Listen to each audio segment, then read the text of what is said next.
Hello दोस्तों, कैसे हो? तो आई होप कि आप अच्छे होंगे। तो मेरा नाम है रंजन कुमार मेहता और आपका आरएसएफ डिप्लोमा में स्वागत है। तो आज की वीडियो में हम लोग basic of electrical power system का यूनिट 1 को कवर करने वाले हैं, जो कि आपका Jharkhand polytechnic first sem, Jharkhand polytechnic third same same syllabus है, ठीक है। और जिसमें कि आपका जो कि थर्मल और हाइड्रो पावर प्लांट पढ़ेंगे, कन्वेंशनल नॉन कन्वेंशनल सोर्स पढ़ेंगे, जिसमें कि क्या है सिनेरियो क्या है। तो अगर किसी भी कहीं से भी आए, किसी अलग बोर्ड से, कोई दिक्कत नहीं, हाइड्रो थर्मल आप लोग आराम से पढ़ सकते हैं। और स्पेशली ये सिलेबस के अकॉर्डिंग, जो कि झारखंड पॉलिटेक्निक के सिलेबस के अकॉर्डिंग है, तो आप लोग पढ़ सकते हैं, ठीक है। तो वीडियो में लास्ट तक बने रहिएगा, आपका सारा डाउट क्लियर कर देंगे। तो चलिए स्टार्ट करते हैं, जो कि झारखंड पॉलिटेक्निक फर्स्ट और थर्ड सेम का स्पेशली है। आप लोग को इम्पोर्टेंट क्वेश्चन मिलेगा लास्ट में, और बाकी आप लोग का हर एक चीज़ धीरे धीरे पढ़ाया जाएगा। तो basic of electrical power system में टोटल 6 यूनिट आप लोग को पढ़ना है, जिसमें कि आपका सबसे पहला यूनिट आज जो कवर करने वाला है, जो कि hydro electric and thermal power plant है। Hydro electric and thermal power plant, hydro electric power plant क्या होता है एंड थर्मल पावर प्लांट क्या होता है, जिसका कि पावर सेक्टर सिनेरियो पढ़ना है, जिसका इंक्लूडिंग ट्रांसमिशन क्या है, जनरेशन क्या है, डिस्ट्रीब्यूशन क्या है। मतलब ट्रांसमिशन क्या होता है, ट्रांसमिट करते कैसे करते हैं, डिस्ट्रीब्यूट कैसे करते हैं, ये सब चीज़। जनरेशन क्या होता है, हर एक चीज़ आपको पता चलेगा, ठीक है। थोड़ा थोड़ा बता देंगे, क्योंकि ट्रांसमिशन डिस्ट्रीब्यूशन है सब थर्ड से में पढ़ना है आप लोग को, ठीक है। और जैसे कि importance of tech electrical power system का क्या इम्पोर्टेंट है, इम्पोर्टेंस क्या है इसका, source of energy available in nature, conventional non conventional आप लोग को पढ़ना है। हाइड्रो पावर प्लांट हो गया, जिसमें factor to be consider for the selection of site, site selection कैसा है, हर एक चीज़ पता चलेगा। अगर आप पढ़ भी लिए हैं तो वन शॉट वीडियो है, वन शॉट वीडियो में आप लोग हर एक चीज़ पता चलेगा। तो वीडियो स्टार्ट करने से पहले बता दें कि एक व्हाट्सएप ग्रुप है, वहाँ पे आप लोगों को नोट्स प्रोवाइड किया जाएगा, और टेलीग्राम ग्रुप है, वहाँ पे आप लोग नोट्स, और बाकी व्हाट्सएप ग्रुप में आपको हर एक चीज़ नोटिफिकेशन मिलता रहेगा पर्सनली, ठीक है। तो ज्वाइन कर लीजिएगा, कोई दिक्कत नहीं होगा, ओके। स्पेशली आप लोग को फ्री कंटेंट हर एक चीज़ दिया जाएगा। तो चलिए स्टार्ट करते हैं बिना देरी करते हुए वीडियो को। तो एक्टिविटी बेस्ड लर्निंग, जिसमें पढ़ना है hydro thermal power plant, working thermal power plant, ये सब पढ़ना है। तो धीरे धीरे हम लोग पढ़ते हैं, ठीक है। तो चलिए स्टार्ट करते हैं हम लोग, एक मज़ा करके एकदम अच्छे से पढ़ेंगे, ठीक है। जैसा कि हम लोग सिलेबस देखे थे स्टार्टिंग में ही, तो सिलेबस के अकॉर्डिंग हम लोग पढ़ेंगे, ठीक है। अभी टाइम बहुत कम बचा हुआ है, तो आप लोग आराम से 2 से 3 बार वीडियो को देखिएगा, हर एक चीज़ डाउट क्लियर हो जाएगा, ठीक है। और नोट्स को बनाते जाइएगा, हम नोट्स को पीडीएफ दे देंगे। तो चलिए देखते हैं hydro and thermal power plant का सबसे पहले सेशन 1, जो कि है। तो पावर सेक्टर सिनेरियो क्या है, इंक्लूडिंग जनरेशन, ट्रांसमिशन, डिस्ट्रीब्यूशन क्या है, ठीक है। सबसे पहला चीज़ जो टर्म आ रहा है हम लोग को, जनरेशन क्या होता है, ट्रांसमिशन क्या होता है, डिस्ट्रीब्यूशन क्या हो रहा है। हम लोग जहाँ पे देखिए, आसान भाषा में समझिए, जहाँ पे इलेक्ट्रिसिटी को जनरेट करते हैं उसको बोला जाता है जनरेशन, पावर प्लांट में, ठीक। और ट्रांसमिशन मतलब कि मान लीजिए यहाँ तक क्या आपका ग्रिड में आया, उसको ट्रांसमिशन लाइन बोलेंगे। डिस्ट्रीब्यूशन ग्रिड से और बाकी घर वाला जो ट्रांसफार्मर होता है वहाँ से आया, तो वहाँ डिस्ट्रीब्यूशन बोला जाता है, समझ गया। जहाँ जनरेशन जनरेशन, ट्रांसमिशन मतलब कि यहाँ से ट्रांसमिट हो गया लाइन को, लॉन्ग डिस्टेंस के लिए जो जाता है, पावर को ट्रांसमिट किया जाता है उसको ट्रांसमिशन बोलते हैं। डिस्ट्रीब्यूशन जो बहुत सारा डिफरेंट जगह पर डिफरेंट डिस्ट्रीब्यूट होता है, उसको डिस्ट्रीब्यूशन बोलते हैं, समझ गया। Doubt clear? अरे मजा से पढ़ेंगे, टेंशन नहीं लेने का, ठीक है। अपन पढ़ाएगा सब समझ में आएगा ना बाबू लोग। नहीं होगा तो टेंशन नहीं लेने का, पर्सनली मैसेज किया, पर्सनल कॉल करके समझा देंगे, ठीक है। तो power sector scenario including generation, transmission, distribution क्या इंडिया का। तो power is a major factor in deciding the socio economic growth of any country, therefore the it different known as the power system. देखिए, power sector scenario हम लोग को जानना था India के बारे में। तब देखिए, पावर सेक्टर जो है ना, मेजर फैक्टर जो कि डिसाइड करता है सोशियो इकोनॉमिक ग्रोथ को। सोशियो इकोनॉमिक ग्रोथ को, कितना कंट्री आगे डेवलप हुआ है, उसको ग्रोथ को क्या करता है, ये जाना जाता है, ठीक है। इंपॉर्टेंस ये है, इसको जाना जाता है, इसी से सोशियो इकोनॉमिक ग्रोथ को देखा जाता है। पावर कितना, मतलब पावर से ही कितना जनरेशन हो रहा है, ट्रांसमिशन जनरेशन हो रहा है, कंजप्शन हो रहा है, ठीक है। समझ गया। इंडिया जो है वर्ल्ड का सबसे थर्ड लार्जेस्ट प्रोड्यूसर है, कंज्यूमर है। प्रोड्यूसर मतलब इलेक्ट्रिसिटी को बनाता भी है और थर्ड में यूज भी करता है, समझ गए आप लोग। The total power generation India कितना, 2020 में टोटल 374.2 गीगावाट क्या कहते हैं, इलेक्ट्रिसिटी को जनरेशन किया था, समझ गया। कितना, 374.2 गीगावाट, इलेक्ट्रिसिटी जनरेट हुआ था। समझ गए? पावर सेक्टर क्या है, 4 चीज़ से मिल करके बना जाता है, 4 डिविजन से, जनरेशन, ट्रांसमिशन, डिस्ट्रीब्यूशन और load and demand. Load and demand का मतलब ये कितना डिमांड है उसी के अनुसार हम लोग बनाएंगे। मान लीजिए 20 kV का हम लोग की डिमांड है, 20 kV का डिमांड है, हम लोग 400 kV क्यों बनाएंगे? बर्बादी है ना, बताइए, बात है कि नहीं? तो सबसे पहले क्या है, पावर सेक्टर का मेजर फैक्टर जो डिसाइड करता है सोशियो इकोनॉमिक ग्रोथ को किसी भी कंट्री का। तो कि हम लोग को भी अपने कंट्री के बारे में जानना जरूरी है, ठीक है। इंडिया जो है 3rd नंबर पे प्रोड्यूसर है, कंज्यूमर है, समझ गए। टोटल पावर जनरेशन जो इंडिया का था 2020 में वो 374.2 गीगावाट था। और पावर सेक्टर जो है 4 डिवीजन से मिलकर के, generation, transmission, distribution, load and demand. समझ गए इतना तक? Doubt clear? और हम लोग इंडिया में बहुत सारा चीज़ से जनरेशन होता है इलेक्ट्रिसिटी, जो कि सबसे पहला है फ्यूल। फ्यूल जैसे कि हम लोग कोल के मदद से भी बनाते हैं, जिसमें कि आपका थर्मल आता है, और फिर हाइड्रो भी आता है, न्यूक्लियर आता है, रिन्यूएबल एनर्जी सोर्स में क्या आता है, small hydro, biogas, bio mass power plant, urban and industrial waste power, solar and wind energy. समझ गए? तो देखिए, thermal and cold, thermal gas diesel से हम लोग क्या करते हैं, पावर जनरेशन जो कि 231.3 गीगावाट जो कि जनरेशन करते हैं। मतलब इसका मतलब ये है कि सबसे ज़्यादा जो है कि है तो हम लोग थर्मल से ही करते हैं, जो कि 61.8% है 100% का। समझ गए? हाइड्रो से, हाइड्रो हम लोग पढ़ेंगे हाइड्रो क्या होता है, जो कि 45.7 गीगावाट हम लोग इससे जनरेशन करते हैं, जो कि 12.2% है, ठीक है। न्यूक्लियर, न्यूक्लियर जो कि 6.8 गीगावाट जो कि 1.8% है। रिन्यूएबल एनर्जी सोर्सेस, रिन्यूएबल मतलब कि जो कभी ख़त्म नहीं, हाइड्रो हो गया, बायोमास हो गया, ऐसे से टोटल 90.4 गीगावाट, ज़्यादा नहीं करता हम लोग इलेक्ट्रिसिटी जनरेशन। समझ गए? तो वो सब याद करना पड़ेगा, ये सब चीज़ जो है ना आपको याद ही करना पड़ेगा। समझ पा रहे हैं आप लोग ना मेरी बातों को? हर एक चीज़ डाउट क्लियर हो जाएगा दोस्तों, टेंशन नहीं लेने का स्टूडेंट लोग एकदम। आपके रंजन भैया, रंजन सर हैं तो टेंशन क्यों लेने का, बताइए मेरे गुड्डा गुडियों। समझ रहे हैं ना मेरी जान? तो देखिए, it is seen that major portion of the power is generated by fossil fuel. हम लोग क्या देखे, ज़्यादा पोर्शन कि जो जनरेशन हो रहा है इलेक्ट्रिसिटी, वो फॉसिल फ्यूल से हो रहा है, जैसे कोल, डीजल, गैस से हो रहा है, देखे कि नहीं?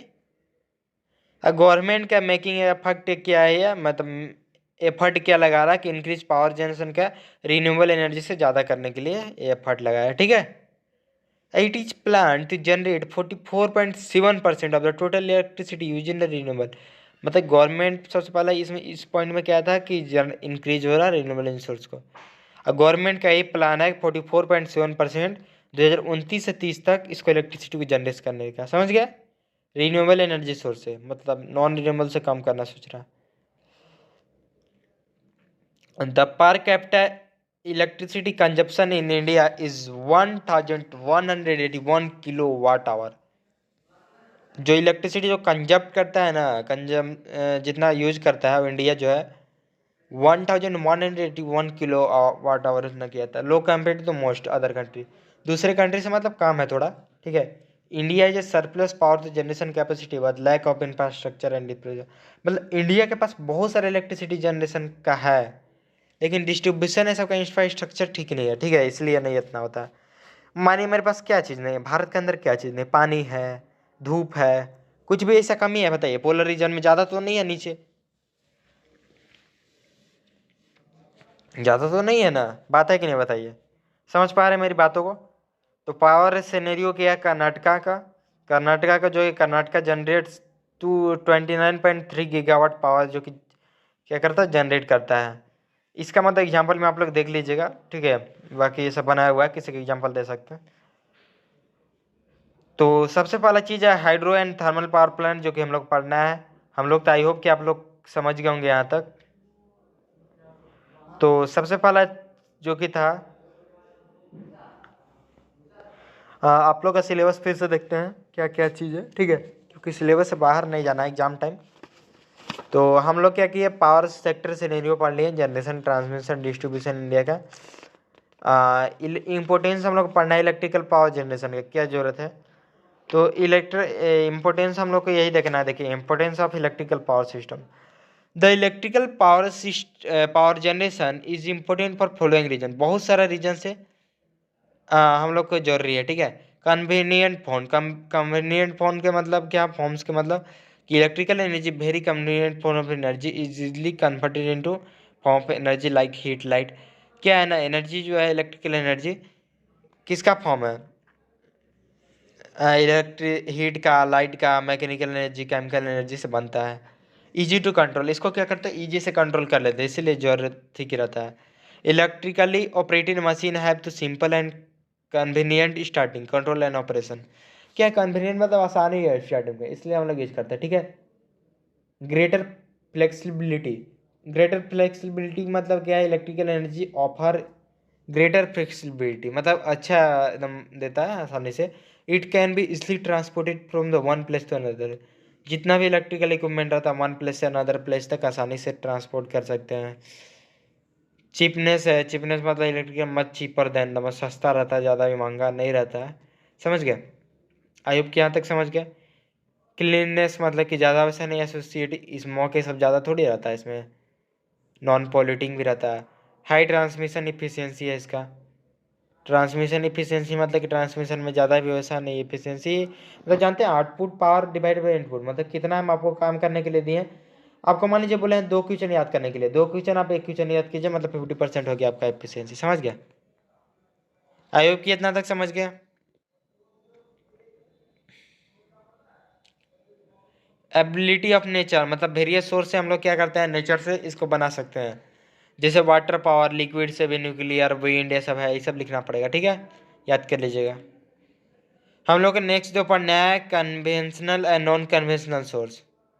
कन्वेंशनल पावर सोर्स को दो टाइप के सोर्स में हम लोग कन्वर्ट करते हैं, जो कि कन्वेंशनल और नॉन कन्वेंशनल सोर्स होता है।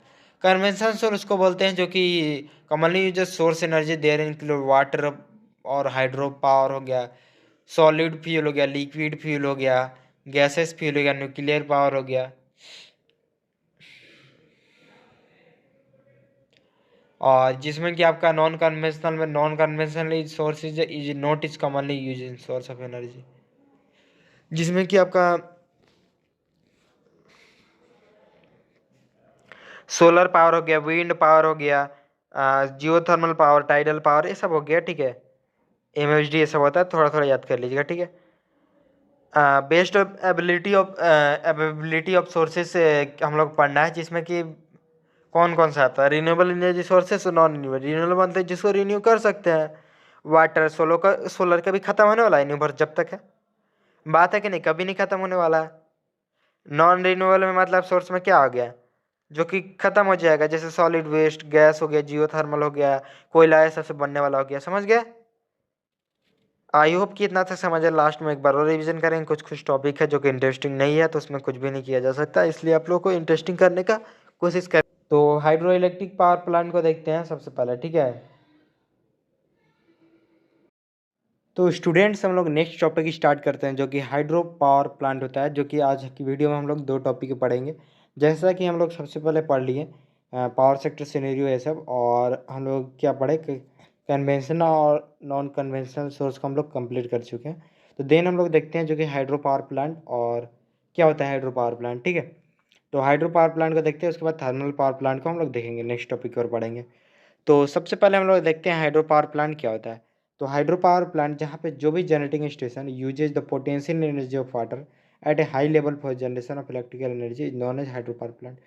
हाइड्रो पावर प्लांट किसको बोलते हैं, जहाँ पे जनरेटिंग स्टेशन है, पोटेंशियल एनर्जी ऑफ वाटर, पानी का जो क्या बोलते हैं प्रेशर से, हम लोग क्या बोलते हैं हाई लेवल से जो कि इलेक्ट्रिसिटी को जनरेट करते हैं, उसको बोला जाता है हाइड्रो इलेक्ट्रिक पावर प्लांट। मतलब किसको बोलेंगे हाइड्रो इलेक्ट्रिक पावर प्लांट, जहाँ पे हम लोग वाटर का पोटेंशियल एनर्जी को यूज करके हम लोग इलेक्ट्रिसिटी को जनरेट करेंगे, इलेक्ट्रिकल एनर्जी को जनरेट करेंगे, उसका बोला जाता है hydro power plant. I hope कि आप लोग समझ गए। एक बार और रिपीट करते हैं, हाइड्रो इलेक्ट्रिक पावर प्लांट किसको बोलते हैं, जो एक जनरेटिंग स्टेशन में जहाँ पे यूज होता है potential energy of water at a high level for a generation of electrical energy is known as the hydro power plant. तो नेक्स्ट देखते हैं, जो कि बहुत सारी चीज़ें, मज़ा आएगा, ज़्यादा टाइम नहीं लेंगे हम। तो सबसे पहले अब मेन सिमेटिक अरेंजमेंट है। तो आप लोग एग्जाम में आ सकता है question, semantic what is hydro power plant and semantic arrangement. Of hydro power plant 7 marks में आ सकता है, या तो 14 में आएगा तो पूरा लिखना पड़ेगा। तो सबसे पहला चीज़ होता है यहाँ पे देख पा रहे हैं रिजर्वायर होता है, रिजर्वायर ये सबका काम पढ़ेंगे, ठीक है। रिजर्वायर क्या होता है, पानी को हम लोग स्टोर करते हैं यहाँ पे। एक डैम बनाएंगे, डैम क्या एक बैरियर है जो कि पानी को रोक के रखता है। एक एक चीज़ को बेसिकली बाद में हम लोग डिस्कशन करेंगे, ठीक है। प्रेशर चैनल है, प्रेशर चैनल से क्या होता है कि यहाँ पे बताएंगे, प्रेशर चैनल से बल्ब हाउस तक मेरा जाता है पानी, और यहाँ पर सर्च टैंक है, सर्च टैंक लगा हुआ रहता है, बल्ब हाउस हो गया, पेन स्टॉक हो गया, पावर हाउस हो गया, रिवर हो गया। यहाँ पे कैसे कैसे काम करता है सब चीज़ बताते हैं, पहले चलते हैं थ्योरी के ऊपर, ठीक है। तो साइड सिलेक्शन बाद में हम लोग करेंगे, कैसे साइड सिलेक्शन करेंगे। तो सबसे पहला चीज़ पढ़ते हैं, तो general layout of hydro power plant. तो सबसे पहला चीज़ डैम था मेरा। तो डैम क्या है, एक बैरियर है जो कि कंस्ट्रक्टेड कहाँ है, क्रॉस द रिवर या लेक के ऊपर करते हैं, लेक के ऊपर, ठीक है। ट्रैप करते हैं वहाँ पे बीच में, ऊपर नहीं, जैसे मान लीजिए यहाँ पे रिवर फ्लो हो रहा है, यहाँ पे हम लोग क्या बोलते हैं, बनाएंगे, ठीक है, रोक करके पानी को। तो डैम क्या है, एक बैरियर है जो कंस्ट्रक्ट करते हैं क्रॉस रिवर के बीच में, और ये क्या करता है, पानी को रोकता है, प्रोवाइड वाटर हेड को प्रोवाइड करता है। वाटर हेड बोलने का मतलब कि प्रेशर क्रिएट करता है। मान लीजिए क्या पानी आ रहा है, तो पानी नदी में भी टरबाइन डाल सकते हैं, नहीं ना, डाल सकते हैं, लेकिन इलेक्ट्रिसिटी है, लेकिन बहुत कम जनरेशन होगा तो दिक्कत होगा। तो हम लोग क्या करते हैं, पानी को रोकते हैं, एंड यहाँ से फिर वाटर हेड ज़्यादा बनाता है ना, जैसे प्रेशर भी क्रिएट कर देता है, क्योंकि जो नदी यहाँ लेवल था यहाँ भर जाता है पूरा पानी बैरियर बनाने के बाद। तो आई होप कि यहाँ तक समझ गए आप लोग। डैम क्या एक बैरियर है जो कि कंस्ट्रक्टेड एक्रॉस रिवर के ऊपर, और लेग या आप बोल सकते हैं, जो कि वाटर को ट्रैप करता है और प्रोवाइड वाटर हेड प्रोवाइड करता है। नेक्स्ट देखते हैं रिजर्वायर। रिजर्वायर क्या करता है, देखिए यहाँ पे जैसा कि आप लोग देख पा रहे होगे, रिजर्वायर तो जो भी पहाड़ के नीचे है, तो यहाँ पे मान लीजिए डैम बना दिए, डैम बना दिए, पूरा पानी रिजर्व हो गया, यहाँ तक ऊपर तक स्टोर हो गया। तो रिजर्वायर यही काम है, मेन का फंक्शन क्या है रिजर्वायर का, पानी को स्टोर करना, बिहाइंड डैम के पीछे पानी को स्टोर करना, इसको बोला जाता है रिजर्वायर, ठीक है। थर्ड में देखते हैं प्रेशर टनल। प्रेशर टनल का क्या काम है, it is a passage which carries water from reservoir to sustain.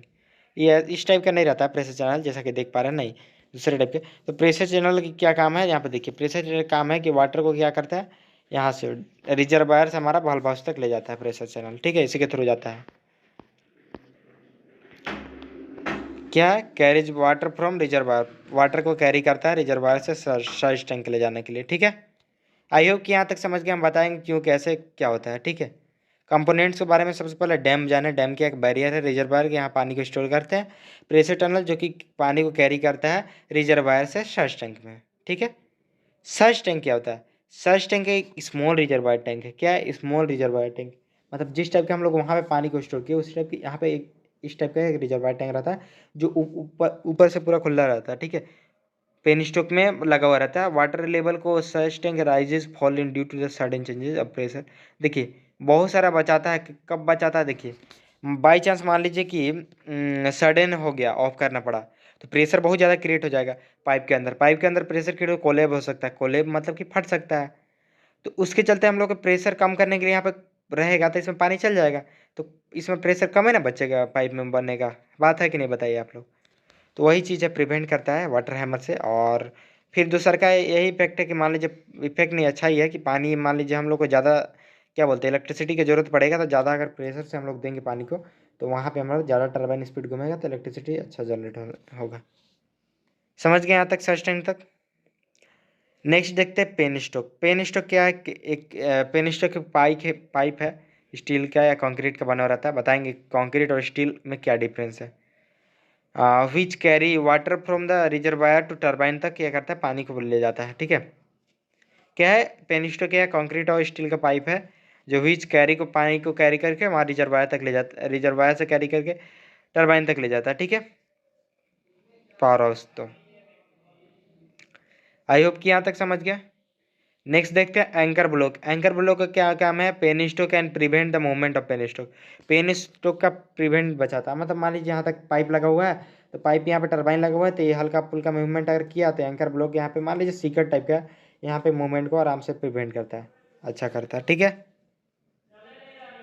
I hope कि यहाँ तक समझ गए। नेक्स्ट देखते हैं हम लोग पावर स्टेशन। पावर स्टेशन में हमारा स्टेशन में क्या रहता है, टरबाइन रहेगा, अल्टरनेटर रहेगा, सर्किट ब्रेकर रहेगा, एंड अदर कंट्रोल डिवाइसेस रहता है इसमें। It is located near the foot of the dam, मतलब कहाँ पर रहता है, डैम के नीचे रहता है, मतलब पैर समझिए, फुट क्या होता है एड़ी, पैर के नीचे, ठीक है, डैम के। तो पावर स्टेशन में क्या क्या रहता है हमारा, जो कि सर्किट ब्रेकर, अल्टरनेटर, टरबाइन, ये सब रहता है, ठीक है, बस। प्राइम मूवर और टरबाइन को अच्छे से देखते हैं। टरबाइन क्या है, प्राइम मूवर ही बोला जाता है, प्राइम मूवर को ही कॉल टरबाइन बोला जाता है। इस क्या करता है, काइनेटिक एनर्जी ऑफ वाटर को मैकेनिकल एनर्जी में कन्वर्ट करता है। जो भी एक तरह से काइनेटिक फोर्स ही तो दे रहा है ना, वाटर वाटर क्या कर रहा है, हमारे मतलब फोर्स दे रहा है उसको, तो फोर्स दे रहा है तो उससे क्या हो रहा है, हमारे काइनेटिक एनर्जी बन रहा है। काइनेटिक एनर्जी की क्या बोलता है, मैकेनिकल एनर्जी में कन्वर्ट करता है। मैकेनिकल मतलब मूवमेंट कर रहा है, ठीक है, ओके। ये टू टाइप्स ऑफ होता है, ठीक है, रिएक्शन टरबाइन होता है और क्या बोलता है, फ्रांसिस टरबाइन। रिएक्शन टरबाइन का दो टाइप्स होता है, फ्रांसिस टरबाइन, कैल्कुलन टरबाइन, और इम्पल्स टरबाइन में पेल्टन व्हील टरबाइन। मतलब दो टाइप्स का टरबाइन होता है, रिएक्शन टरबाइन और इम्पल्स टरबाइन, ठीक है। रिएक्शन टरबाइन क्या होता है, लो और मीडियम पे काम करता है, ठीक है। फ्रांसिस टरबाइन और कैल्कुलन टरबाइन इसका टाइप है, और इम्पल्स टरबाइन भी हाई पे काम करता है, ठीक है। यहाँ तक समझ गया। प्राइम मूवर क्या है, एक प्राइम मूवर को बोला जाता है टरबाइन, ठीक है। टरबाइन क्या करता है, कन्वर्ट करता है काइनेटिक एनर्जी ऑफ वाटर को मैकेनिकल एनर्जी में। जनरेटर देखते हैं, जनरेटर क्या काम है। जनरेटर क्या करता है, कपल रहता है टरबाइन के साथ, तो जानवे करते हैं क्या करता है जनरेटर, क्या काम है, मैकेनिकल एनर्जी को इलेक्ट्रिकल एनर्जी में कन्वर्ट करना, उसको बोला जाता है जनरेटर। जनरेटर का क्या काम है कि मैकेनिकल एनर्जी को इलेक्ट्रिकल एनर्जी में कन्वर्ट करता है, उसको बोला जाता है generator. Draft tube, draft tube क्या होता है, draft tube is a metal pipe और a concrete tunnel which connect the turbine outlet and tail race. Draft tube क्या है, एक मेटल पाइप है जो कि कंक्रीट का बना हुआ रहता है, जो कि टरबाइन आउटलेट में ट्रेल रेस के लिए रहता है, यूज होता है, ठीक है। ये सब ज़्यादा नहीं, नॉट याद कीजिए ना, ड्राफ्ट ट्यूब नहीं लिखेगा कोई ज़रूरत नहीं है इसका, इसका ज़्यादा उतना नहीं है, ठीक है।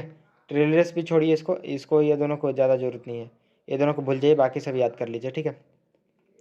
तो मेन कंपोनेंट्स मेरा यही था, एक बार देख लेते जनरल लेआउट का। डैम है, डैम क्या है, एक बैरियर है जो कि कहाँ पर कंस्ट्रक्टेड है, अक्रॉस द रिवर और लेक के ट्रेप करता है पानी को, ठीक है, वाटर है प्रोवाइड करता है। रिजर्वायर क्या है, रिजर्वायर का मेन फंक्शन है जो कि पानी को स्टोर करना, ठीक। प्रेशर टनल हो गया, प्रेशर टनल क्या है, पास से पानी को रिजर्वायर से क्या बोलते हैं, सर्च टैंक तक पहुंचाता है, ठीक है, कैरी करता है पानी को, ओके। देन देखते हैं सर्च टैंक, सर्च टैंक का क्या काम था, दो काम था। एक स्मॉल रिजर्वायर टैंक इसको बोला जाता है, और इसको सडनली अगर पानी बढ़ गया तो उस टाइम हम लोग यूज करेंगे, मतलब उस टाइम इमरजेंसी कंडीशन में काम देगा। दूसरा का हम लोग को हाई अगर लोड चाहिए, मतलब हाई इलेक्ट्रिसिटी चाहिए, तो उस टाइम में यूज करेंगे, ठीक है। पेन स्ट्रोक भी जान गए, पेन स्ट्रोक क्या है, एक पाइप है जो कि हाँ, वाल्व हाउस से हमारा टरबाइन तक जाता है, ठीक है, यहाँ से इसके थ्रू पानी, ओके। कंक्रीट और स्टील का बना जाता है, हुआ रहता है, ठीक है। तो एक एक करके कुछ कुछ पढ़ेंगे, जैसे कि इस सबको। तो पेन स्ट्रोक का देखते हैं, पेन स्ट्रोक में देखिए थोड़ा सा और बता देते हैं। पेन स्ट्रोक देखिए, जब मेरा स्टील का जब रहेगा, स्टील में मतलब हाई प्रेशर के लिए हम लोग यूज किया जाता है, और लो प्रेशर मतलब किसी को भी झेल सकता है स्टील। लेकिन बात किया जाए अगर कंक्रीट का, तो अगर हाई लेवल से हम लोग मान लीजिए यहाँ यहाँ मेरा है पहाड़ पे, तो यहाँ से गिराएंगे तो पानी, कंक्रीट मतलब झेल नहीं पाएगा, स्टील आराम से झेल लेगा, बस वही चीज़ था। आई होप कि यहाँ तक समझ गए आप लोग कंपोनेंट्स। अब चलते हैं हम लोग डायग्राम में, डायग्राम में देखेंगे। तो पानी सबसे पहले यहाँ पे स्टोर हुआ है, स्टोर डैम से क्या रोक करके पानी को स्टोर किया, प्रेशर चैनल के थ्रू वाल्व हाउस गया, वाल्व हाउस से सर्च टैंक यहाँ पे लगा हुआ है, वाल्व हाउस से कंट्रोल होगा, पेन स्टोर के थ्रू यहाँ पे पावर हाउस में जाएगा, ठीक है। पावर हाउस में जानते हैं टरबाइन ये सब रहता है, ठीक है। पेन स्टॉक में कुछ कुछ और रहता है, एयर मतलब हवा भी चाहिए ना आराम से जाने के लिए पानी को, तो वो भी रहता है यहाँ पे बल्ब, एयर बल्ब, और फिर यहाँ पे बटरफ्लाई ऑटोमेशन बटरफ्लाई भी रहता है। आई होप कि यहाँ तक समझ के, ज़्यादा कुछ नहीं समझने की जरूरत है,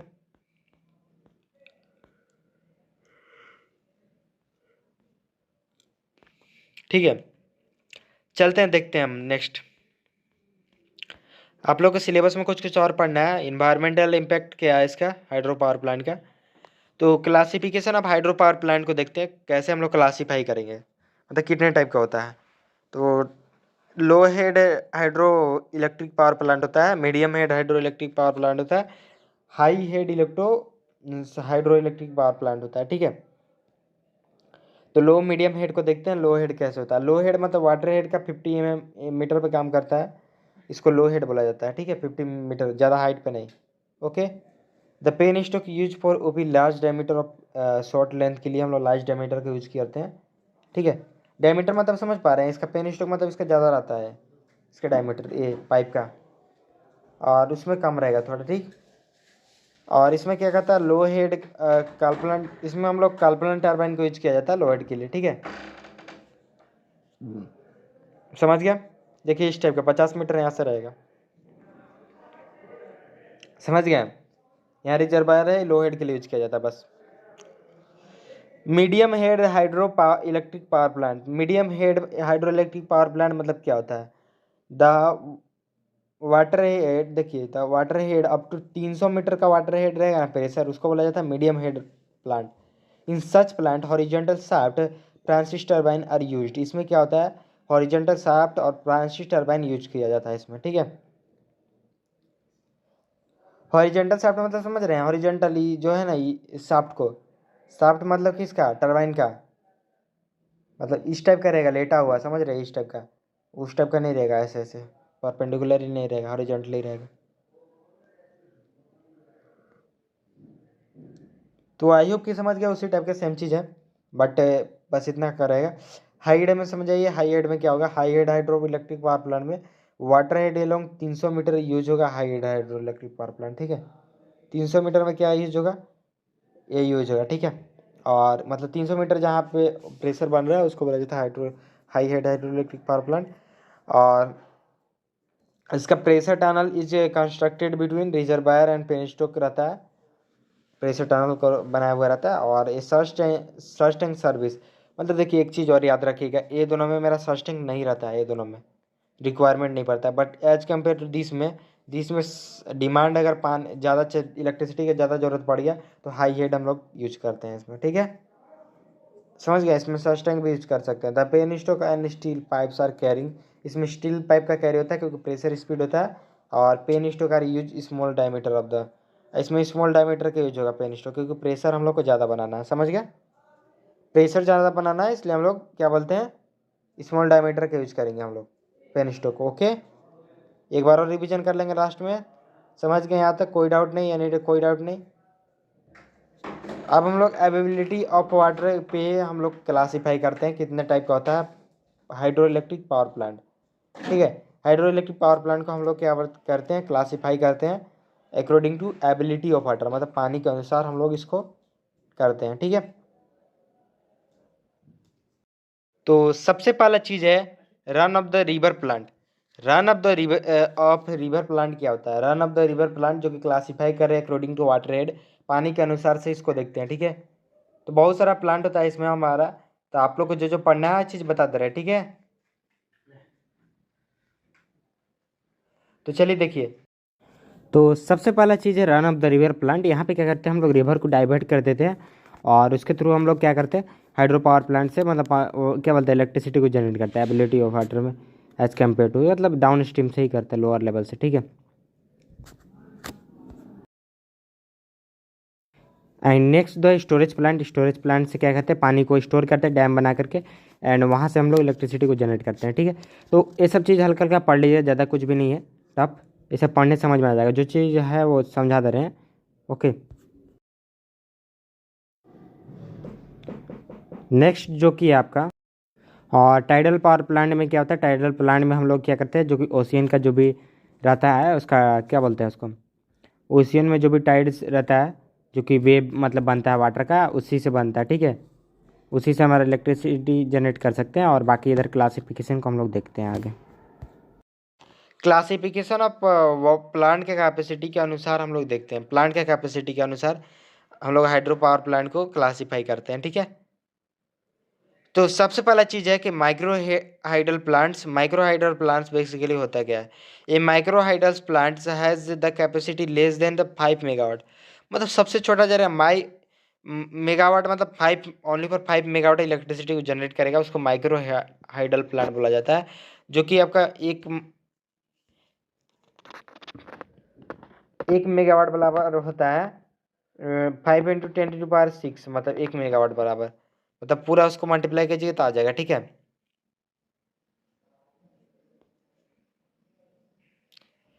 मीडियम कैपेसिटी प्लांट में मतलब 100 मेगावाट होता है, पहलका में मतलब 5 मेगावाट, 100 मेगावाट, 5 से 100, और फिर यहाँ से 1000 usually classify as the high capacity plant इसको बोला जाता है। 1000 जब रहेगा ना मेगावाट, उसको हाई कैपेसिटी प्लांट बोलेंगे।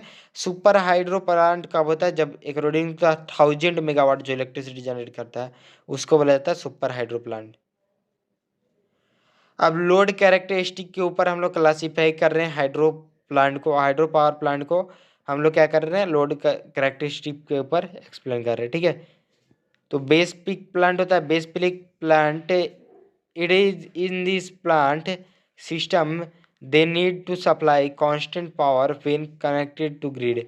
मतलब क्या करता है? इसमें कांस्टेंट पावर की जरूरत पड़ता है, उसको बेस पीक प्लांट हो जाता है। अब पीक लोड प्लांट में it types of plant supply average load but also supply some peak load.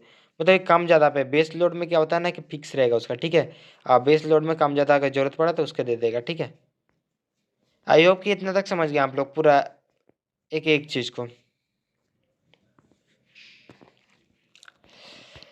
ठीक है, तो नेक्स्ट देखते हैं हम लोग जो कि एडवांटेज एंड डिसएडवांटेज है। सबसे पहला चीज़ साइट सिलेक्शन देख लेते हैं। तो आप लोग इसको ये बताइए बाबू लोग कि आप लोग कैसे इसको कीजिएगा साइट सिलेक्शन, मतलब कि कैसे सोचिएगा कि कहाँ पे हम लोग प्लांट को लगा देंगे। तो कहीं पे भी तो खेत में नहीं ना लगा देंगे, हाँ। माटी से तो नहीं ना इलेक्ट्रिसिटी जनरेट हो रहा है, मिट्टी से, बताइए। तो फैक्टर क्या है? Factor to considered of site selection of hydro power plant को, मतलब क्या क्या कंसिडर हाइड्रो पावर प्लांट कैसे हम लोग करेंगे, ठीक है। अवेबिलिटी ऑफ वाटर सबसे पहला चीज़ है। Availability of water, water is a primary requirement of hydro electric power plant. मतलब सबसे पहला चीज़ क्या है? पानी की जरूरत पड़ता है, प्राइमरी रिक्वायरमेंट। बिना पानी के कुछ होने वाला है नहीं ना। So the plant should be built a place adequate quality of water good head is available. मतलब जहाँ पे ऐसा जगह हम लोग बनाएंगे जहाँ की पानी हरदम सालों भर रहेगा, और मेरा क्या होगा? पानी जो कि गुड हेड, हेड बने, हेड मतलब प्रेशर बने, इन्हें की ज़्यादा प्लेन रहेगा। प्लेन सरफेस में हेड नहीं बनेगा, दिक्कत होगा। दूसरा चीज़ क्या है? स्टोरेज ऑफ वाटर है, पानी का स्टोरेज। पानी का स्टोरेज भी रहना चाहिए। As rainfall is not uniform throughout the year. मतलब अगर साल भर अगर नहीं पानी गिरा, मतलब कभी कभी एक आध महीना, तो कम से कम मेंटेन हो जाना चाहिए, इतना पानी रहना चाहिए स्टोरेज कैपेसिटी, ठीक है। हेड ऑफ द वाटर, पानी का हेड का potential difference, sorry potential energy of water more is head high. ऐसा जगह ढूंढेंगे जहाँ पे पोटेंशियल एनर्जी हाई हो, और site selected provide a sufficient water head. जहाँ की ऐसा सेलेक्ट करेंगे जहाँ की वाटर हेड थोड़ा हाई रहेगा हर एक जगह। एसेसिबिलिटी ऑफ साइट, मतलब ट्रांसपोर्टेशन फैसिलिटी रहना चाहिए। ये नहीं कि जो भी मशीन हो गया, ख़राब हो गया कभी, तो उसको ले जाना तो पड़ेगा ना, ट्रक जो भी ट्रेन सब है, तो उसका रहना चाहिए। लार्ज कैचमेंट एरिया, मतलब कैचमेंट एरिया में देखिए, the site should have a large catchment area for collecting rain water. Rain water के लिए क्या एरिया बहुत बड़ा चाहिए, नहीं कि छोटा मोटा में कहीं भी बना देंगे, नहीं बना सकते ना। छठा क्या है? How high mounted for the dam construction, the site should be preferably have a high mountains on the two side of the dam be constructed high mountains for dam construction। क्या चीज़ है?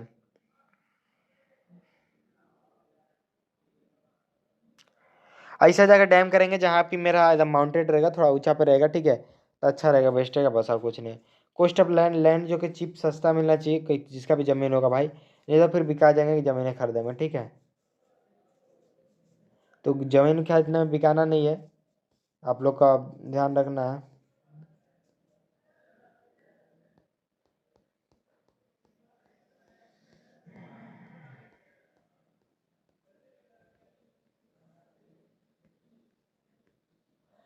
तो एडवांटेज और disadvantage देख लेते हैं hydro power plant का, उसके बाद चैप्टर खत्म, एक टॉपिक खत्म हो जाएगा, ठीक है। Advantage of hydro electric power plant, hydro power plant का हम लोग एडवांटेज देखते हैं। अब बाबू लोग ही सुनो, हम लोग का अच्छाई तो जानना जरूरी है ना बाबू। तुम में अगर बुराई होगा, मान लो तुम पढ़ लिख नहीं रहा, तो बुराई है ना, और तुम थोड़ा। तो एडवांटेज में देखिए सबसे पहला क्या है कि हम लोग फ्यूल को रिक्वायरमेंट नहीं पड़ता है। फ्यूल मतलब वाटर फ्री में मिल जाता है हम लोग को जनरेशन इलेक्ट्रिकल एनर्जी के लिए।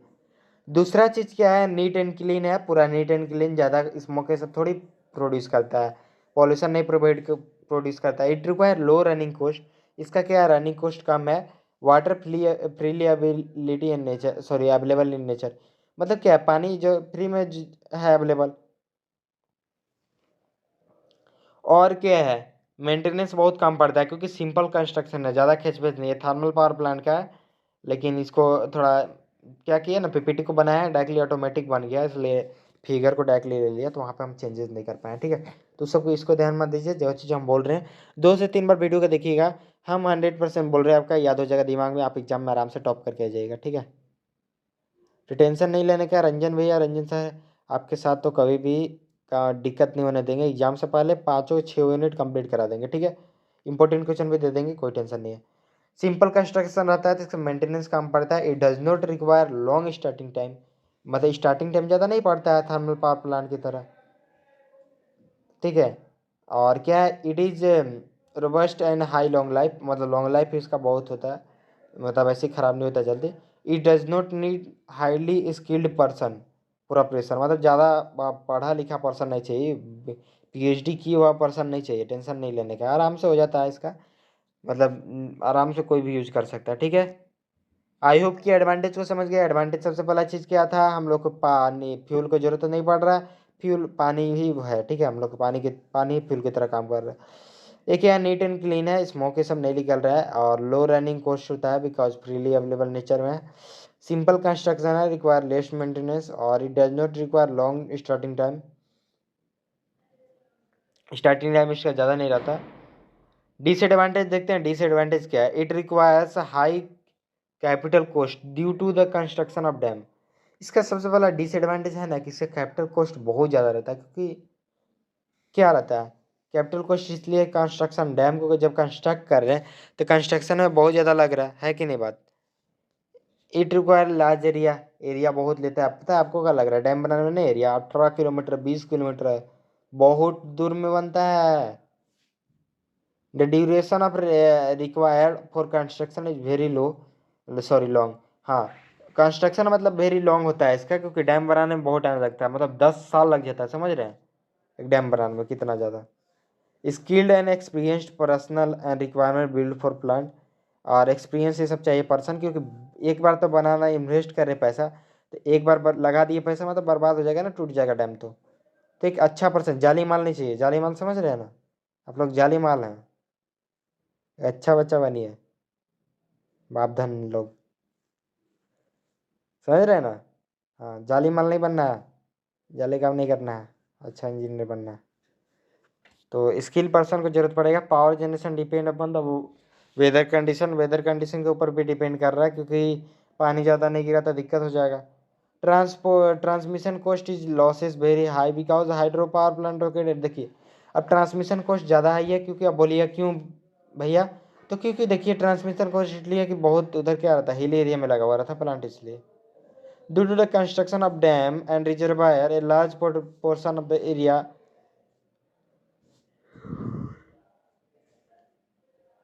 देखिए डैम बनाने में बहुत सारा एरिया लग गया, तो इसमें बहुत सारा किसी के घर चला गया, किसी चल गया, तो सोशल प्रॉब्लम बहुत सारा हो सकता है, तो वही चीज़ था। आई होप कि आप लोग समझ गए हो टॉपिक को। लास्ट टॉपिक जो बचा हुआ एनवायरमेंटल इम्पैक्ट क्या है। अब भाई सब चीज़ हो गया, तब खराबी भी क्या हो गया एनवायरमेंट के लिए, पर्यावरण के लिए कुछ तो खराबी होगा ना। द कंस्ट्रक्शन ऑफ डैम, तो सबसे पहला चीज़ देखते हैं, आराम आराम से पढ़ेंगे, टेंशन नहीं लेने का, 2 बार देखिए ना, आराम से समझ में आ जाएगा। The construction of reservoir results in flooding of large area of the अनस्ट्रीम land, मतलब कंस्ट्रक्शन करने के लिए रिजर्वायर में दिक्कत होता है, क्योंकि क्या बाढ़ आ जाता है हर एक जरिया पानी इधर उधर करने का। सबसे पहला चीज़ इन्वायरमेंटल इम्पैक्ट इसका यही है, खराब है, खराब भी अच्छा भी है, लेकिन ज़्यादा बाढ़ के टाइम दिक्कत होता है इसमें। तो फ्लोडिंग डिस्ट्रॉय, जैसे फॉरेस्ट लैंड को डिस्ट्रॉय कर देता है, वाइल्ड लाइफ हैबिटेट को डिवाइड करता है। वाइल्ड लाइफ हैबिटेट मतलब जो भी खरगोश है सब, जो भी शेर सब रह रहा है अपना, उसको बर्बाद कर रहा है ना, agriculture and land specific land को खराब कर रहा है।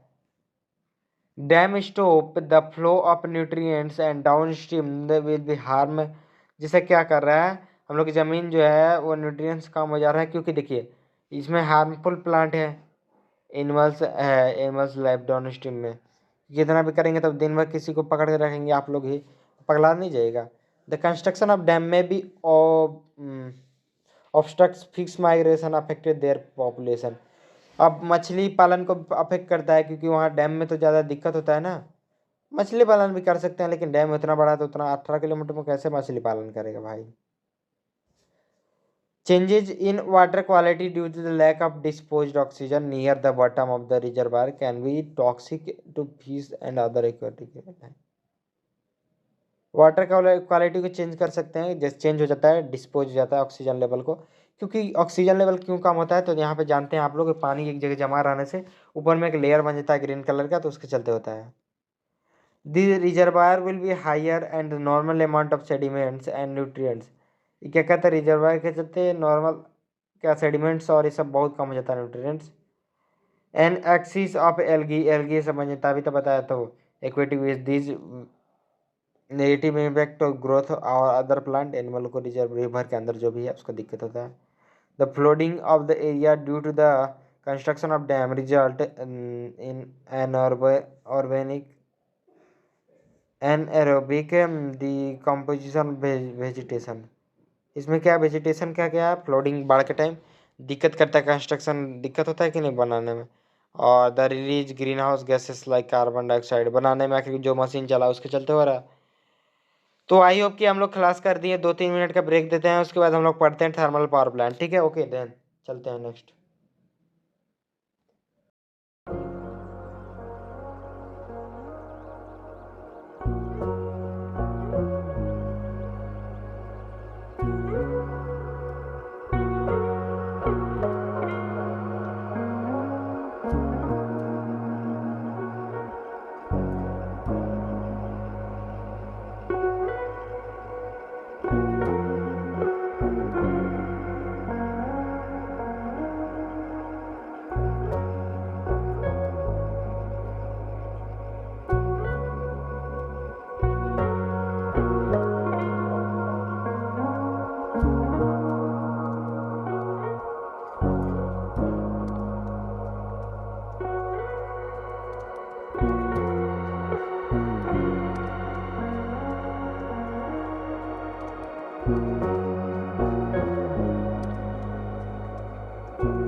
तो नेक्स्ट हम लोग प्लांट की ओर बढ़ते हैं, जो कि आपका थर्मल पावर प्लांट था।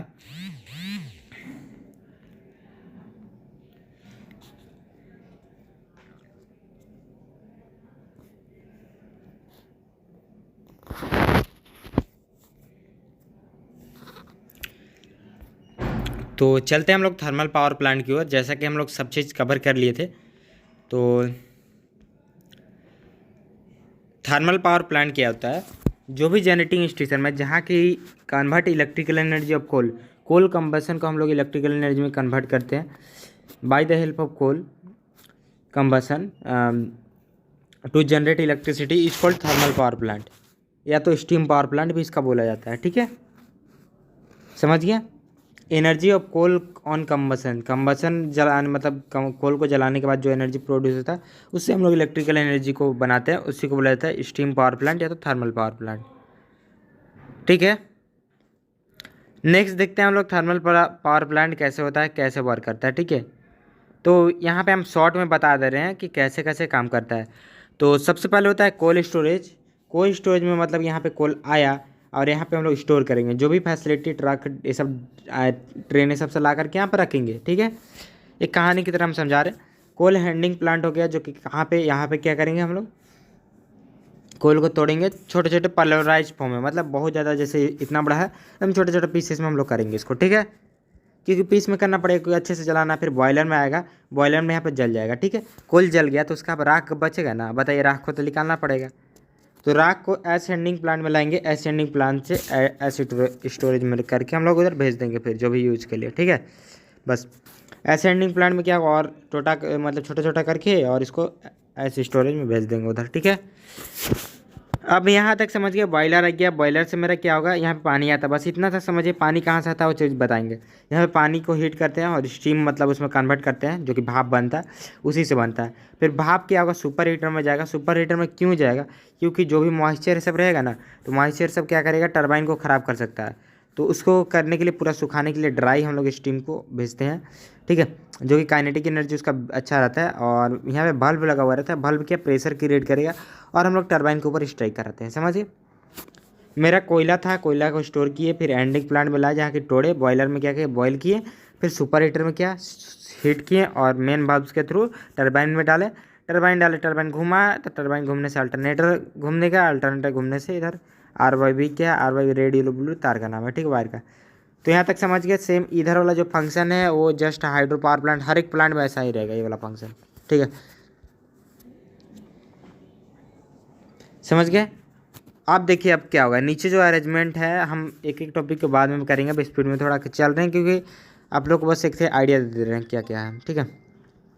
तो चलिए देखिए, यहाँ पे कंडेंसर होता है, आप देखिए स्टीम आ गया, स्टीम का तो निकालना पड़ेगा कंडेंस पानी के फॉर्म में तुरंत, तो कंडेंसर के थ्रू इसको वाटर बनाएंगे, वाटर के थ्रू फिर यहाँ पे कूलिंग टावर है, कूलिंग टावर के थ्रू यहाँ पे जाएगा, एक कंसंट्रेटेड वाटर पंप होता है, पंप के थ्रू यहाँ पे फीड वाटर पंप में जाएगा, वाटर फिर ऊपर से पंप करके हम लोग फीड वाटर हीटर में डालेंगे, फीड वाटर हीटर से जो भी इकोनोमाइजर में फिर भेज देंगे, ठीक है। यहाँ से भी हीट करते हैं, इकोनोमाइजर में भी हीट करते हैं, थोड़ा हीट करने के बाद उसके बाद बॉयलर में भेजते हैं, डायरेक्टली हम ठंडा पानी को नहीं बॉयलर में भेज देते हैं, ठीक है। और फ्लू गैसेस की मदद से, यहाँ पे फ्लू गैसेस का क्या क्या हम बताते हैं, देखिए। हाँ, फ्लू गैसेस इधर रहेगा, थोड़ा ये हो रहा है, ठीक है। तो देखिए बॉयलर में देखिए फ्लू गैसेस मतलब कि जो भी जलने के बाद कोल जल रहा है तो उसके ऊपर फ्लू गैसेस तो लिख लेगा ना, गैसेस जो भी रहेगा, तो उसके वो क्या होगा, उसके मदद से हम लोग सुपर हीट कर सकते हैं, गर्म कर सकते हैं, क्योंकि पूरा गर्म रहेगा, उसको मतलब यूज बहुत सारा करेंगे, फीड वाटर हीटर में भी यूज कर सकते हैं, इकोनोमाइजर में भी पानी गर्म करने के लिए यूज कर सकते हैं, समझे, इसलिए ऐसा है। और हम लोग कोयला जलाने के लिए एयर प्री हीटर का ज़रूरत पड़ेगा, क्योंकि हवा क्या गर्म चाहिए, गर्म हवा चाहिए। फिर चिमनी क्या करेगा, चिमनी जो कि बाहर जो कि रहेगा, जो भी मतलब क्या बोलते हैं धुआं रहेगा उसको भेज देगा बाहर यूज होने के बाद। हॉट एयर रहेगा तो हॉट एयर से थोड़ा अच्छा जलेगा, क्योंकि अगर मॉइस्चर्ड रहेगा वायर, सॉरी एयर, तो फिर दिक्कत हो जाएगा ना, इसीलिए दिक्कत है। अब पानी यहाँ रिवर से लेता है, ऐसे रिवर से उठाता है उसके बाद होता है, ठीक है। आई होप कि माइंड मैप बस हो गया होगा, माइंड मैप कैसे कैसे एक दो बार पढ़ लीजिएगा।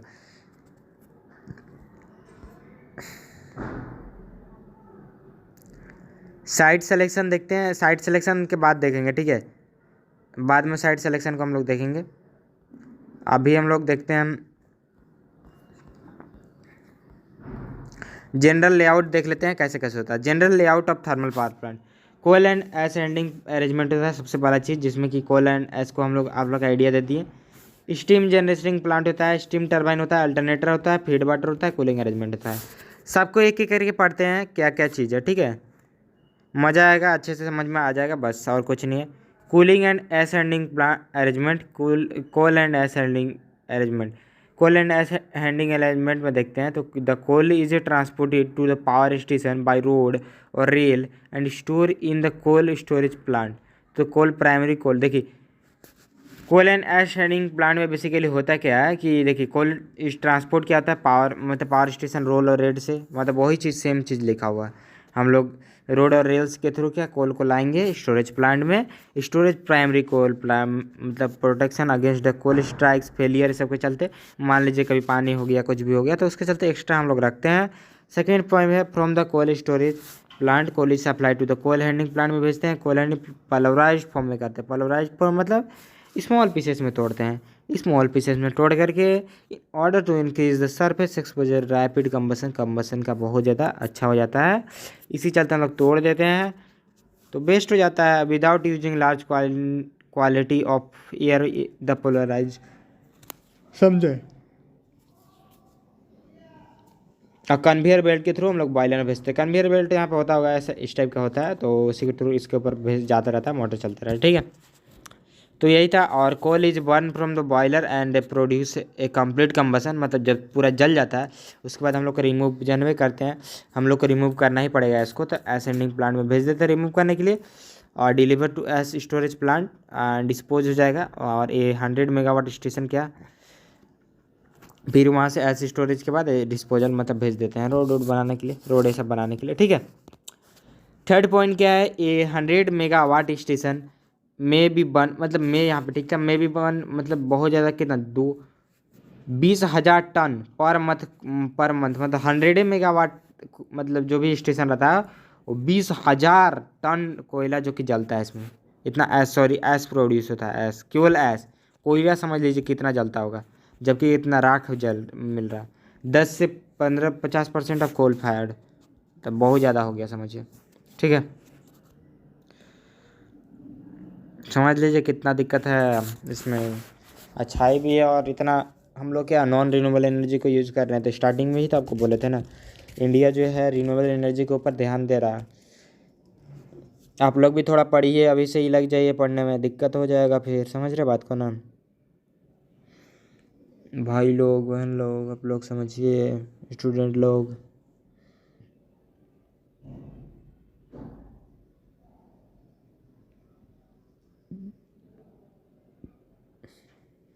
चलिए, आप लोग रिलैक्सेशन के लिए दिए थे टाइम, तो स्टीम जनरेटिंग प्लांट में देखते हैं स्टीम जनरेटिंग प्लांट में कैसे होता है। It consist of a boiler for the production of HTM and other equipment for the utilisation of flue gases. Steam generating plant में यहाँ पे क्या होगा, कंसिस्ट बॉयलर होता है, इसमें HTM कुछ होता है, मतलब वहाँ पे प्रोडक्शन करने निकलता है, other equipment for the utilise flue gases के लिए यूज किया जाता है स्टीम जनरेटिंग प्लांट में। अरे कोल जला तो उससे निकला ना गैसेस सब, और कोल जलाने के लिए भी गैसेस कुछ कुछ डाला जाता है स्पीड में जले जाके। बॉयलर देखिए, बॉयलर क्या होता है, देखिए the heat of combustion of coal in the boiler utilise to convert water steam. तो बॉयलर में बेसिकली होता क्या है, हम लोग हीट देते हैं पानी में, तो आप लोग जानते हैं कि पानी क्या वेपर के फॉर्म में होगा, तो उसी वेपर ही होता है समझिए स्टीम। स्टीम मतलब वेपर ही तो बोलता है, तो उसको बोल सकते हैं भाप। तो सुपर हीटर में जाता है, सुपर हीटर में जाके फिर वहाँ से क्या होता है, डायरेक्टली हम लोग के मेन बल्ब में, सॉरी हाँ, मेन बल्ब में जा कर के वहाँ से फिर हम लोग का टरबाइन पे ऊपर स्ट्राइक करा जाता है, तो वही चीज़ है। और जो भी बॉयलर में क्या होगा, जो भी कोल जला, कोल के सुपर हीटर में पानी यहाँ से आया तो प्रेशर क्या हुआ, उसके थ्रू हमारा सुपर प्री हीटर में जाएगा, एयर प्री हीटर से फाइनली एक्सट्रैक्ट एटमोसफेयर में हम लोग छोड़ देंगे इसको, जो भी खराब रहे। क्योंकि सबको तो यूज नहीं किया जा सकता ना, जो भी जितना निकलेगा धुआं है सब, है कि नहीं बात। नेक्स्ट देखते हैं सुपर हीटर। सुपर हीटर क्या होता है, सुपर हीटर एक एक करके और रिविजन कर लेंगे एक बार। सुपर हीटर बेसिकली आप लोग जानते हैं, स्टीम को इतना समझिए, जो भी वेट और pass to the super heater dry क्या करता है, पूरा सुखाने के लिए काम करता है स्टीम को, और कुछ नहीं है, ज़्यादा दिमाग नहीं आपको घुमाते हैं। बाकी आप लोग पढ़ लीजिएगा इसको, ठीक है।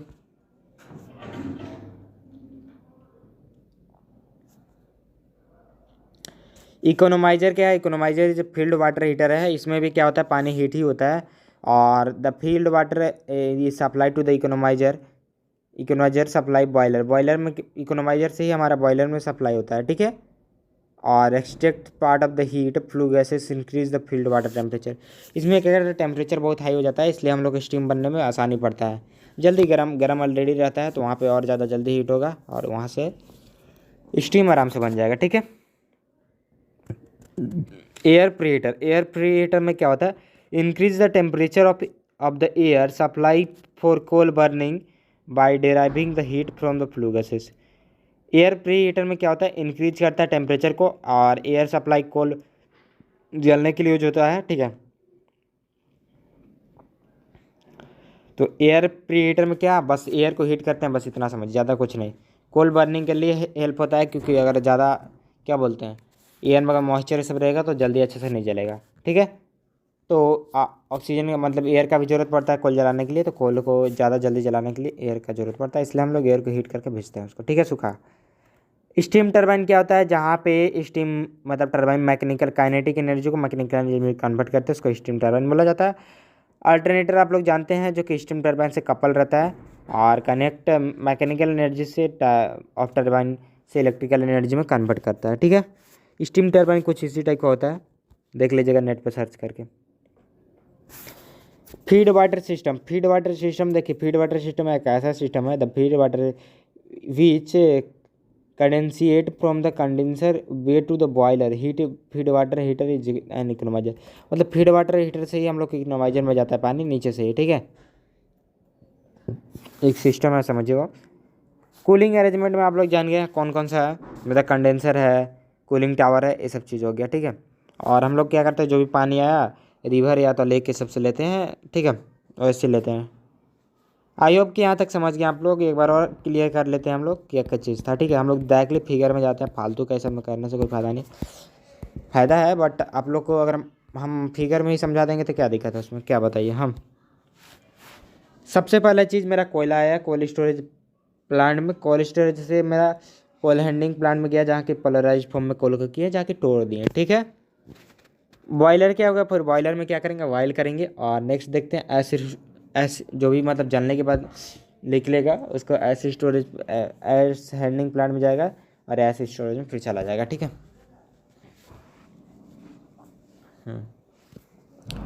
फिर देखिए यहाँ से मेरा क्या होगा, बॉयलर से क्या होगा, स्टीम बनेगा, स्टीम बन गया तो सुपर हीटर में जाएगा, सुपर हीटर में क्या होगा, ड्राई सुपर हीटेड स्टीम को हम लोग बल्ब में भेजेंगे, बल्ब में टरबाइन फिर स्ट्राइक करेगा, टरबाइन से मेरा इलेक्ट्रिसिटी फिर जनरेट हो जाएगा उधर अल्टरनेटर में लगा कर।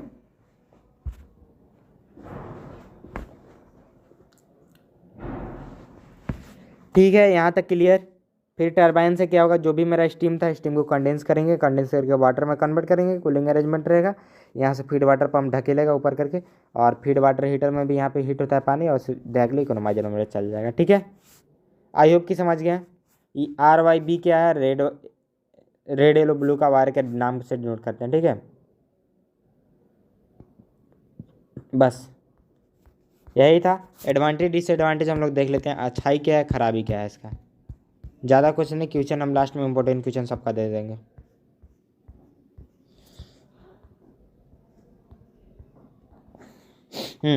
एडवांटेज देखिए, एडवांटेज यही है कि इसमें जो कि है ना क्यूट चीप, मतलब सस्ता है। जो भी कोल है ना, कोल क्या है, सस्ता है, सस्ता मिल जाता है और कुछ नहीं, ठीक है। और less initial cost as compare to generating station, initial cost ज़्यादा नहीं है, सस्ता ही पड़ता है अदर प्लांट के कंपेयर में, ठीक है। हाँ, it can B instant any place मतलब कहीं पे भी, क्योंकि पानी ज़्यादा ज़रूरत नहीं पड़ता है।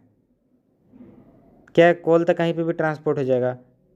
और the to side to plant a rail or road transported, मतलब साइड तक या रेल और रोड से आराम से ट्रांसपोर्ट हो सकता है। It require less space as compare to hydro electric, इसमें स्पेस बहुत कम लगता है ज़्यादा as compare to hydro electric power plant. हाँ पता है, हाइड्रो में 18 से 20 किलोमीटर लेता है, क्योंकि बहुत पानी उसमें ज़रूरत पड़ता है ना। तो वही चीज़ है, हम लोग जैसा कि पढ़े थे, the cost of the generation is lesser than the diesel power plant, diesel power plant से सस्ता पड़ता है, ठीक है। डिसएडवांटेज क्या है, it's pollutes in the atmosphere, atmosphere को क्या कर रहा है, पॉल्यूट्स कर रहा है, इसीलिए यूज नहीं करते हैं। जो कि क्या बोलते हैं, production of large amount of smoke, smoke fumes ये सब ज़्यादा निकल रहा है, ठीक है। It is a costlier in running cost as compare to the hydro power plant, hydro power plant से क्या है, कॉस्टलियर है, महंगा है, ठीक है।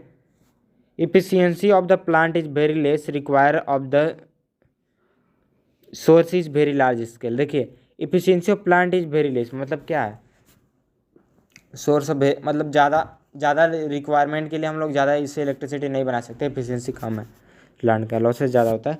तो देखिए, सबसे पहला चीज़ क्या था, इन्वायरमेंट को पॉल्यूट करता है, लार्ज अमाउंट ऑफ स्मोक ये सब निकलता है ज़्यादा, ठीक, पहला चीज़। दूसरा का क्या है, इसका रनिंग कॉस्ट ज़्यादा है हाइड्रो पावर प्लांट से। हाइड्रो पावर प्लांट में मेरा रनिंग कॉस्ट नहीं रहता है, क्योंकि खाली मैनेजमेंट उसमें जो भी क्या मेंटेनेंस चार्ज लगता है, रनिंग कॉस्ट थोड़ी लगता है ज़्यादा, हल्का फुल्का।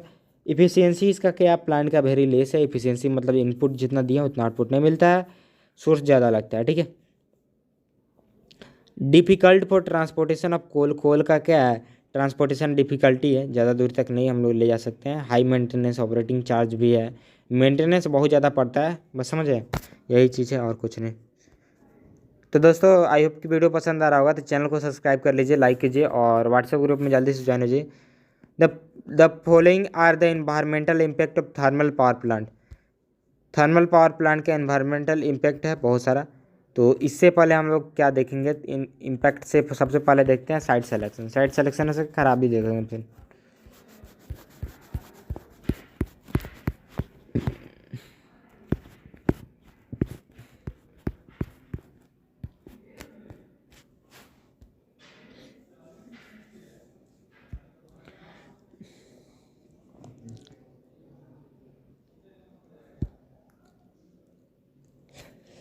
तो चलिए देखिए, factor to consider the site selection of thermal power plant. Thermal का साइट सिलेक्शन देखते हैं। साइट सिलेक्शन मतलब कि कहाँ पे हम लोग प्लांट को लगाएंगे, ठीक है। तो कहाँ पे लगाएंगे, सबसे पहले supply of fuel. Supply of fuel में देखा जाए तो फ्यूल का सप्लाई इसमें सबसे पहला चीज़ सोर्स रहना चाहिए, जो कि आपका steam power power station should be located near the coal mines. Coal mines के पास रहना चाहिए जितना हो सके। And then that the transportation cost is fuel is minimum रहना चाहिए, क्योंकि ट्रांसपोर्टेशन ज़्यादा खर्चा लगना नहीं चाहिए, ठीक है। तभी हम लोग देखेंगे, मतलब ज़्यादा हम लोग सोचेंगे कि कम से कम हम लोग के जहाँ पे कोल क्या बोलते हैं, जहाँ पे निकलता है वहाँ पे मेरा रहे, नियर द कोल माइंस के पास रहे, माइंस। ओके। दूसरा चीज़ है पानी का रिक्वायरमेंट पड़ेगा, क्योंकि भी नदी उदी ये सब नहीं रहेगा, नदी ये सब, तो फिर हम लोग कैसे करेंगे। Huge amount of pani water of requirement to the production steam and the condense exhaustive steam, मतलब पानी ठंडा करने के लिए भी चाहिए, कंडेंस करने के लिए भी, क्योंकि कंडेंसर में पानी का भी नीड होता है। जैसे इधर से पानी आता है ना स्टीम, तो यहाँ पर ठंडा पानी रहता है, ठीक है। थर्ड चीज़ है ट्रांसपोर्टेशन फैसिलिटी। ट्रांसपोर्टेशन फैसिलिटी में देखिए, the the power station should be well connected by road rail transportation for the main material and machinery, मतलब ट्रांसपोर्टेशन फैसिलिटी भी रहना चाहिए, ठीक है। क्योंकि कोई भी सामान, बहुत सारा बॉयलर है सब, जो भी चीज़ है वो सबको ले जाने में तक रहना चाहिए ना, बस। क्वेश्चन टाइप ऑफ लैंड भी रहना चाहिए, क्योंकि अच्छा भी, क्योंकि बेयरिंग कैपेसिटी भी रहना चाहिए, क्योंकि ज़्यादा भारी भारी भारी सामान रहेगा तो उसमें थोड़ा अच्छा रहना चाहिए, और क्या है। और लैंड भी सस्ता रहना चाहिए, जिसका भी लैंड ज़मीन है उसको सस्ता होना चाहिए, ठीक है। नियर द लोड सेंटर के पास रहना चाहिए, मतलब कि जहाँ पे भी मतलब कंपनी सब जिसको भी देना है इलेक्ट्रिसिटी, पास रहना चाहिए। मान लीजिए अगर ज़्यादा दूर रह गया तो ट्रांसपोर्टेशन फैसिलिटी बहुत ज़्यादा लग जाएगा, जो भी वायर है, ठीक है। बस ट्रांसपोर्टेशन फैसिलिटी ज़्यादा हो जाएगा। डिस्टेंस फ्रॉम पॉपुलेटेड एरिया, क्यों बोल रहा है डिस्टेंस रखने, क्योंकि देखिए ये प्लांट क्या कर रहा है, स्मोक के सब ज़्यादा प्रोवाइड कर रहा है, प्रोड्यूस कर रहा है, इसके चलते क्या होगा, इन्वायरमेंट पॉल्यूट्स हो रहा है, जहाँ पे अगर ह्यूमन के क्या बहुत सारा सांस लेने में तकलीफ, बहुत ज़्यादा बीमारी हो सकता है, ठीक है।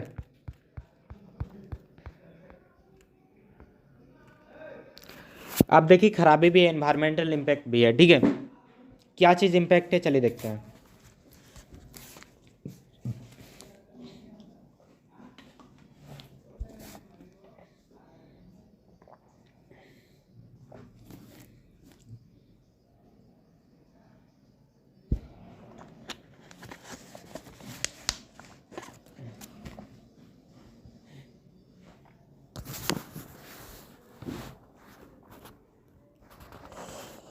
तो खराबी क्या है इसका, देखिए large amount of land use क्या हो रहा है, ज़्यादा ज़मीन यूज हो रहा है कि नहीं, सबसे पहला।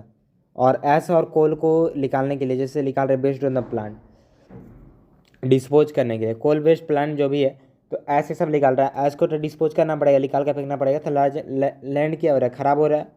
Due to their change in soil properties, क्या हो रहा है, खेत मतलब जो भी क्या बोलते हैं, मिट्टी का प्रॉपर्टी चेंज कर दे रहा है। It becomes a more algae, algae हो रहा है, तो इसके क्या हो रहा है, बहुत ज़्यादा दिक्कत हो रहा है। नेचर अफ्लाई है, कभी कभी उड़ता भी है, जैसे मान लीजिए ट्रक से जा रहा है तो ट्रक में उड़ रहा है, बस तो दिक्कत होता है, वही चीज़ है साथ।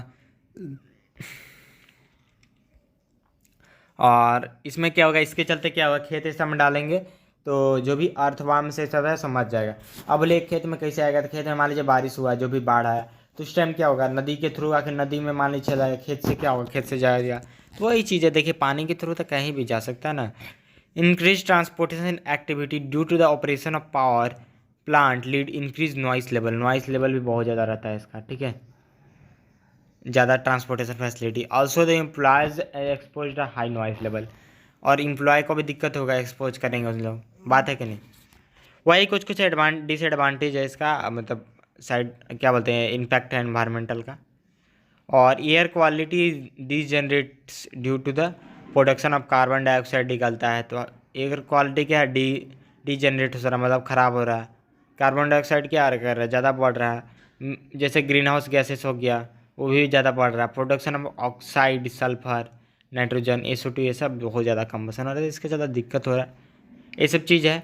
जैसे ash is reduce the after combustion, मतलब ash contain toxic element can be percolate and drinking water system. आप देखिए, मान लीजिए नदी में गया पानी में, बह करके ड्रिंकिंग वाटर सिस्टम में दिक्कत होगा कि नहीं बताइए। कोई पानी पिएगा मरेगा ना, अंदर पेट में जाएगा तो मरेगा नहीं, मतलब बीमारी पकड़ेगा ना, बात है कि नहीं। The wind carry away the ash particle surrounding area causing harm to human and variation vegetation. देखिए इसमें क्या हो रहा है, द विंड कैरी क्या कर रहा है, अवे द एस पार्टिकल को सराउंडिंग एरिया में कर रहा है, कॉजिंग ले रहा है, और इन्वायरमेंट को ख़राब कर रहा है। बस यही चीज़ है और कुछ नहीं है ज़्यादा कुछ। Power plant have a elaborate arrangement of the collect to ash. Power plant क्या कर रहा है, अरेंजमेंट है कलेक्ट एस का। A small quantity of steel goes out through the stack is the categorise particular matter commission. बहुत ज़्यादा छोटा छोटा रहता है माइक्रो ये सब का। तो इतना ही कुछ था, ये सब चीज़ आप लोग पढ़ लीजिए कुछ कुछ। और एक बार और रिपीट कर देते हैं, thermal power plant, hydro power plant क्या होता है, कैसे काम करता है, इसका बता देते हैं, ठीक है। उसके बाद बताएंगे इंपॉर्टेंट क्वेश्चन।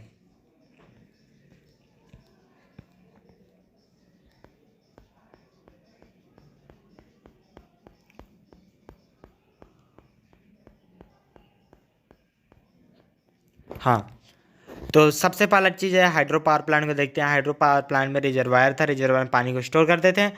डैम हो गया, जहाँ पे डैम एक बैरियर है जो कि पानी को रोक के रहता है, वाटर हेड प्रोवाइड करता है। प्रेशर चैनल के थ्रू मेरा बल्ब हाउस तक वाटर जाता है, और यहाँ पे सर्च टैंक लगा हुआ रहता है। सर्च टैंक का क्या काम है, सर्च टैंक का काम यही है कि वो इमरजेंसी कंडीशन में काम देगा। मान लीजिए कभी बंद हो गया तो उसकी क्या होगा, कोलैप कर सकता है, वाटर प्रेशर हाई हो गया तो इसीलिए सर्च टैंक में पानी चला जाएगा तो आराम से कोई दिक्कत होगा पेन स्टोक को। पेन स्टोक क्या, पेन स्टोक एक स्टील कंक्रीट पाइप है जिसके थ्रू हम लोग पानी को भेजते हैं पावर हाउस तक। पावर हाउस में क्या क्या रहता है, टरबाइन, जनरेटर, ये सब रहता है, ठीक है।